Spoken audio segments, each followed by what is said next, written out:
I wrote these little rhymey poems from when I was pretty small. Do you remember maybe a specific song that your parents played for you that you really liked, that is still with you? Yeah, well, Paul Simon's Graceland, I think I have so many memories of.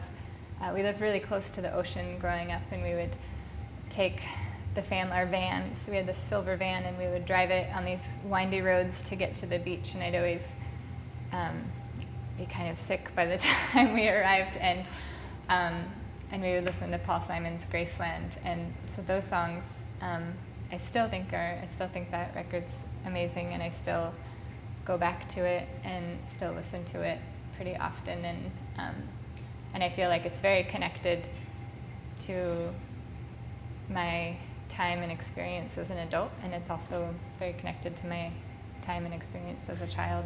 Do you think it's somehow connected with American folk music because it's very there's more of an African style? Yeah, I mean it's definitely has a special place in American folk music, I think, but I mean that's something about it that I really loved. Like I loved that he brought in these other kinds of rhythms and other kinds of sounds, and no one else that I didn't know of music that was like that, and so I think just because it brought in so many other sounds, and because it really brought these sounds from Africa, I think it's unique, and it has a really unique place in what music can be. So, taking the step from what your parents played at home and writing your own songs, did you take from the things you loved in the past, or is it more, like you said, I began writing after college, or is it more something that developed in that time, in and after college? It really developed. I mean, I maybe wrote a couple of songs in all of college. I tried a song, and it was really something that happened after college when I moved to Portland, is when I started writing a lot of songs and started writing songs that I was, really happy about, and felt like, oh, it's a real song. I wrote a real song.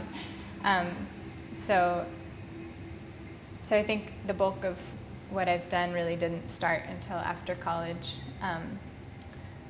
But I did grow up writing poetry, and I feel like that's kind of, if you look back and kind of find a string leading through to my childhood on what I'm doing now, I think I really loved putting words together and just like balancing words and lines, and I wrote these little rhymey poems from when I was pretty small, and I feel like that's quite connected to what I'm doing now, and if I look back I can see the path that leads to where I'm at. So can you remember the first song you wrote as an adult from which you thought, okay, this is what a song should be like? Yeah, it's actually a song I still play called The Longest Day, and it was on my first record the first record's called If You Come to Greet Me, and I actually wrote it.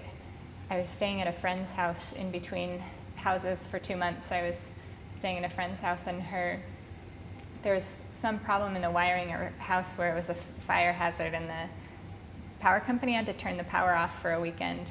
And so I was just kind of sitting there, and she had left to go stay somewhere else, and I just lit candles and stayed in this house, and I had sat down and wrote this song called The Longest Day and it was the longest day of the year. And I think it was the first time I felt, in writing something, I felt really moved within the writing process, and then after I finished and looking back on it, it was kind of this first moment of, oh, I really did it. I really could write a song, and I still play that song, and it always feels really special to play it at shows too. So was that like a kind of a watershed moment for you, that you wrote that song and thought, okay? Yeah, I mean, I think I had been kind of gathering these writing skills up until that moment, and that was kind of maybe the first song that it all it all kind of came together, and I finished it, and it made sense to me, and was something I could. I mean, I shared songs that I wrote before that, but I would never play those those songs for you today.